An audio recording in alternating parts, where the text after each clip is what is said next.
Oke, setelah asal usul, ternyata ada fakta-fakta lain soal Filipina yang aku juga baru tahu bahwa ternyata Filipina itu pernah hampir menjadi bagian dari Indonesia, dan kita punya 5 fakta yang mendukung pernyataan itu. Oke, yang pertama, pada abad ke-14 itu kerajaan Majapahit disebut itu berkuasa tuh sampai ke seluruh Nusantara termasuk sampai Filipina. Dan dalam kitab Negara Kertagama, kalau kalian inget ya, ada Mpu Prapanca itu pernah bikin di kitab Negara Kertagama, itu ada nama wilayah yang disebut dengan Saludung dan Solot. Itu tertulis di sana bahwa itu bagian dari kerajaan Majapahit.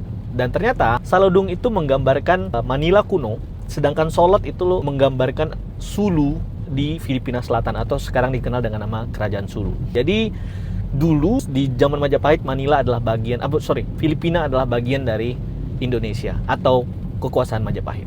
Oke. Fakta kedua, itu Kesultanan Ternate dan Tidore, itu yang daerahnya mungkin nggak terlalu jauh dari Kepulauan Filipina Selatan, itu punya pengaruh besar di Mindanao dan Sulu, terutama dalam hal pengaruh perdagangan gitu, karena mereka hanya terbatas laut dan banyak sekali pedagang-pedagang dari Ternate dan Tidore di zaman itu berdagang atau mensuplai barang-barang ke Filipina Selatan atau ke kerajaan Sulu. Jadi hampir pernah pada saat itu daerah Filipina Selatan itu diambil alih oleh kerajaan Ternate dan Tidore.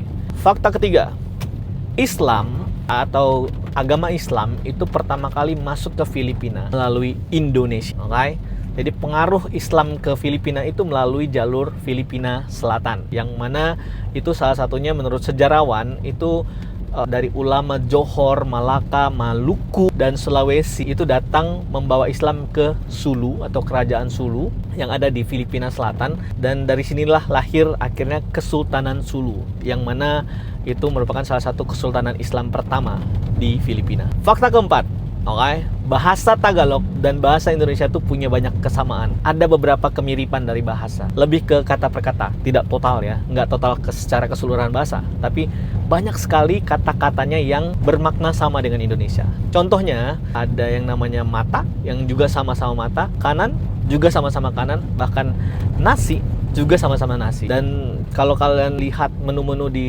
restoran, misalnya ada kambing, itu jangan kaget karena kambing itu juga kambing sama di sini. Jadi banyak sekali bahasa-bahasa yang mirip antara Indonesia dan Tagalog. Bahkan manuk.